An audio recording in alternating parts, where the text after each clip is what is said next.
Täytyy vähän taivuttaa tätä ylä-E-kieltä, ohkasinta, kun on tullut semmonen ongelma tuolla yläkerrassa,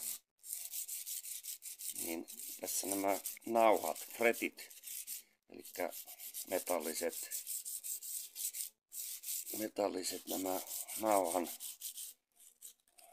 mikähän nämä nyt on, fretit, onko se fretti? Joka tapauksessa nollahiemopaperilla pitää hioa nämä, ettei se skrapaa sooloja soitellessa sitten sormille.